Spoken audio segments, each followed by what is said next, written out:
Assalamualaikum warahmatullahi wabarakatuh. Kami dari kelompok 8 akan membahas tentang paradigma kepribadian sehat dan psikopatologi pendekatan kognitif behavior. Saya Dinda Kandi Iras Cantika dengan NIM 170. Saya Rania Winda Ertin dengan NIM 186. Dalam dunia psikologi, memahami kepribadian sehat dan psikopatologi sangat penting untuk mengetahui bagaimana individu berfungsi secara mental dan emosional. Salah satu pendekatan yang banyak digunakan untuk menjelaskan keduanya adalah pendekatan kognitif behavior atau kognitif behavior terapi, CBT. Kepribadian sehat, definisi dan karakteristik.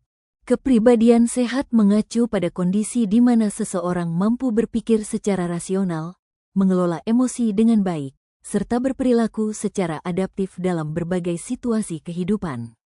Individu dengan kepribadian sehat biasanya memiliki kesadaran diri yang tinggi, mampu membangun hubungan yang sehat dengan orang lain, dan memiliki ketahanan mental dalam menghadapi stres atau tekanan hidup.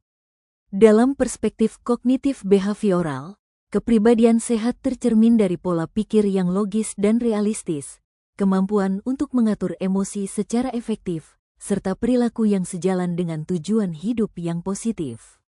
Orang dengan kepribadian sehat juga cenderung fleksibel dalam berpikir, terbuka terhadap perubahan, dan mampu mengevaluasi diri secara objektif. Psikopatologi, pemahaman tentang gangguan mental. Sebaliknya, psikopatologi adalah studi tentang gangguan mental, termasuk pikiran, emosi, dan perilaku yang tidak normal atau maladaptif. Psikopatologi mencakup berbagai kondisi seperti depresi, kecemasan, fobia, gangguan obsesif-kompulsif, OCD, PTSD, dan lainnya. Individu yang mengalami psikopatologi biasanya menunjukkan adanya distorsi dalam cara berpikir, seperti keyakinan negatif tentang diri sendiri, dunia, atau masa depan. Distorsi ini berdampak langsung pada cara mereka merasakan dan merespons situasi, yang kemudian memunculkan perilaku-perilaku yang memperburuk kondisinya. Pendekatan kognitif behavior, CBT, konsep dan tujuan.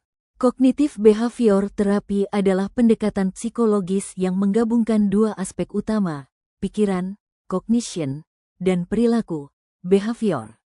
CBT berlandaskan pada prinsip bahwa pikiran memengaruhi emosi dan emosi memengaruhi perilaku.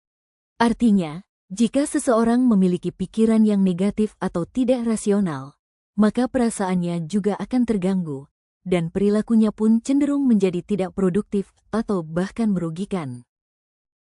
Tujuan utama CBT diharapkan dapat membantu individu mengidentifikasi dan mengubah pola pikir negatif otomatis serta menggantinya dengan pola pikir yang lebih realistis dan fungsional.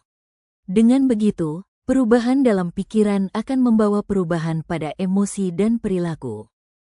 Hubungan antara kepribadian sehat, psikopatologi, dan CBT. Ketiga konsep ini saling berkaitan erat. Kepribadian sehat ditandai dengan kemampuan untuk berpikir secara adaptif, yang dalam CBT disebut sebagai kognisi sehat. Sebaliknya, psikopatologi muncul akibat pola pikir dan skema kognitif yang tidak sehat, seperti overgeneralisasi, berpikir hitam putih, atau membesarkan kemungkinan terburuk yang sering disebut dengan catastrophizing. CBT hadir sebagai pendekatan yang dapat menjelaskan dan menangani kedua kondisi ini. CBT tidak hanya fokus pada penyembuhan psikopatologi, tetapi juga membantu individu membangun kepribadian yang lebih sehat melalui beberapa teknik. Teknik CBT meliputi, yang pertama restrukturisasi kognitif membantu individu mengidentifikasi dan mengubah pola pikir yang negatif dan menyimpang menjadi pola pikir yang lebih positif dan rasional. Yang kedua, pengendalian perilaku, membantu individu mengembangkan keterampilan dan strategi untuk mengelola perilaku maladaptif dan meningkatkan perilaku yang lebih adaptif. Yang ketiga, terapi pemaparan, membantu individu mengatasi rasa takut dan kecemasan dengan secara bertahap memaparkannya pada situasi yang menakutkan. Yang keempat, teknik relaksasi, membantu individu mengelola kecemasan dan stres dengan menggunakan teknik relaksasi seperti relaksasi otot progresif. Kesimpulan, secara keseluruhan, paradigma kepribadian sehat dan psikopatologi dapat dijelaskan secara utuh melalui pendekatan kognitif behavior. Kepribadian sehat adalah hasil dari pola pikir yang realistis dan perilaku yang adaptif, sedangkan psikopatologi muncul ketika individu terjebak dalam pola pikir yang disfungsional. CBT berperan sebagai jembatan untuk memahami, menjelaskan, dan mengintervensi kedua kondisi tersebut melalui beberapa teknik secara ilmiah, tepat dan akurat. Sekian presentasi dari kami. Jika ada yang mau ditanyakan, waktu dan tempat dipersilahkan. Wassalamualaikum warahmatullahi wabarakatuh.